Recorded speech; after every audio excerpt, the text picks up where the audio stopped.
শিল্পের উৎপাদন জ্বালানির কারণে কমার সুযোগ নাই, কারণ যে সমস্ত শিল্প গ্যাসের দ্বারা পরিচালিত হয় সে সমস্ত শিল্পে গ্যাস সরবরাহ নিশ্চিত করেই অন্য হিসাব করা হয়। সেইভাবেই জ্বালানি মন্ত্রণালয় তার গ্যাস সরবরাহকে নিশ্চিত রেখেছে।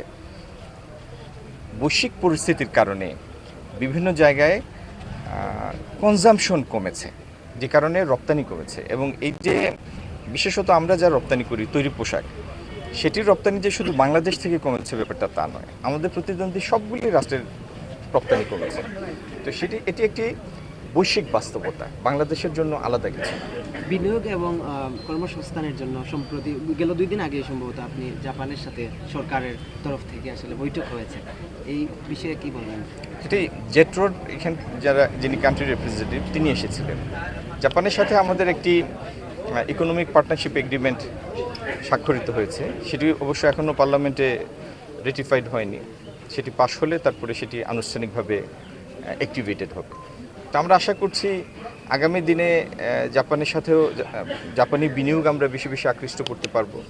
এবং আমরা অনেকগুলি দেশের সাথে ফ্রি ট্রেড এগ্রিমেন্ট এফটিএ স্বাক্ষরের জন্য প্রস্তুতি নিচ্ছি। এগুলি সম্পন্ন হলে এলডিসি গ্র্যাজুয়েশনের পরেও বিভিন্ন দেশে আমরা প্রেফার্ড ট্রিটমেন্ট পাবো। আমাদের পণ্যের প্রবেশাধিকারের ক্ষেত্রে আমরা একটা প্রেফার্ড ট্রিটমেন্ট পাবো। একটা জিনিস আপনাকে বলি, এখানে যারা আছেন সবাই বুদ্ধিমান মানুষ। প্যানিক মানে আতঙ্ক একটা সংক্রামক জিনিস। আমি যদি আতঙ্কিত হই, আমার পাশে আপনিও আতঙ্কিত হবেন, এবং আপনার আতঙ্কিত আচরণ আরেকজনকে আতঙ্কিত হওয়ার জন্য প্ররোচিত করবে বা ইনফ্লুয়েন্স করবে, প্রভাবিত করবে। আতঙ্কিত হওয়ার তো কোনো কারণ নাই। আপনি পেট্রোল পাম্পে গেলে তেল পাচ্ছেন, আপনি এখানে যে এসেছেন মোটরসাইকেল বা গাড়িতে করে, সেটা তেল চালিত বাহন। তো কী আটকাচ্ছে আমাকে বলেন? আজকে পর্যন্ত তেলের কারণে ব্যাহত হয়েছে কোন জিনিসটা? একটাও কিছু না। আপনি সুইচ টিপলে বিদ্যুৎ পাচ্ছেন, তাহলে সমস্যাটা কোথায়? আতঙ্কিত না হওয়াটা স্বাভাবিকতা রক্ষার একটা পূর্ব শর্ত। আতঙ্কিত হওয়া যাবে না। যদি কোনো কারণে সামনের দিকে কোনো সমস্যা হয়, সেটা আমরা কালেকটিভলি ফেস করবো। এখানে তো আতঙ্কিত হওয়ার কিছু না। আর আতঙ্কিত হওয়ার কারণে আমাদের কি কোনো অলৌকিক সমাধান চলে আসবে? বরং আতঙ্কিত হয়ে আমরা মানে বুদ্ধিহীনের মতো কাজ করব, বোকার মতো কাজ করবো। এই জন্য আতঙ্কিত হওয়া যাবে না। এই সরকারটি মানুষের ম্যান্ডেট প্রাপ্ত সরকার দায়িত্ব নেওয়ার পরে রমজান মাস এসেছে। আপনারা দ্রব্যমূল্য দেখেছেন।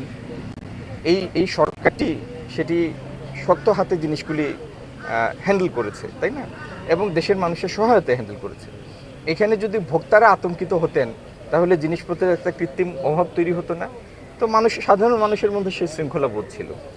জ্বালানির ক্ষেত্রেও আমি সবাইকে বলবো, অহেতুক আতঙ্কিত হওয়ার কোনো কারণ নেই। সবাই আমরা স্বাভাবিকতা বজায় রাখি।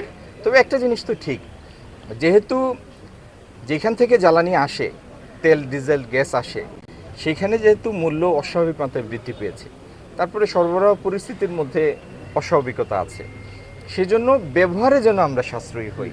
শুধু ব্যক্তির স্বার্থে না, এই 18-20 কোটি মানুষের স্বার্থে আমরা সাশ্রয়ী হব, যাতে আমরা সেভ করতে পারি। এবং সেভ করলে আমরা দীর্ঘ সময় যেন জিনিসটাকে ব্যবহার করতে পারি।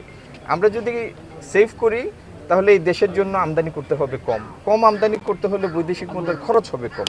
এটা তো একটা সাধারণ অনুভূতি, একটা জেনারেল নলেজ, যেটা আমরা সবাই শেয়ার করি, ঠিক না? তো এই স্বাভাবিকতাটা বজায় রাখার জন্য আমার সবার কাছে অনুরোধ থাকবে। ধন্যবাদ। সিদ্ধান্ত শেষ প্রশ্ন, সাম্প্রতিক সিদ্ধান্ত যেটি ব্যবসা প্রতিষ্ঠান সেটা থেকে পর্যন্ত মানে বন্ধ থাকবে, এটি আসলে কতটা কার্যকর হতে পারে এই সংকটগুলো? কার্যকর হবে না কেন? আমরা সবাই মিলে যদি ঠিক করি যে আমরা সতর্ক থাকবো, অহেতুক আমরা বিপদে পড়বো না, তাহলে সবই স্বাভাবিক থাকবে। 6টার সময় এটি বন্ধ করার কারণ হচ্ছে 6টার পর থেকে পিক আওয়ার শুরু হয়। তো সেই সময়টা আমরা যদি বিদ্যুৎ সাশ্রয় করতে পারি, তাহলে কি দাঁড়াবে? আমাদের বাড়তি খরচ থেকে আমরা রক্ষা পাবো, এবং যেটা আমরা সেভ করলাম সেই সেভিংসটা আমাদের লম্বা সময় ধরে আমরা ব্যবহার করতে পারবো, তাই না? পরবর্তী সময়ের জন্য আমরা সঞ্চয় করলাম। এটি হচ্ছে স্বাভাবিকতা। এবং পৃথিবীর অনেকগুলি দেশে বছরে 1 ঘন্টার কম বেশি হয় শীত এবং গরমের সময় ডে লাইট সেভিং করে। তো আমরা যেটি তাদের স্বাভাবিক প্রতি বছরের কার্যকলাপ। আমরা এখানে সেটা করি না।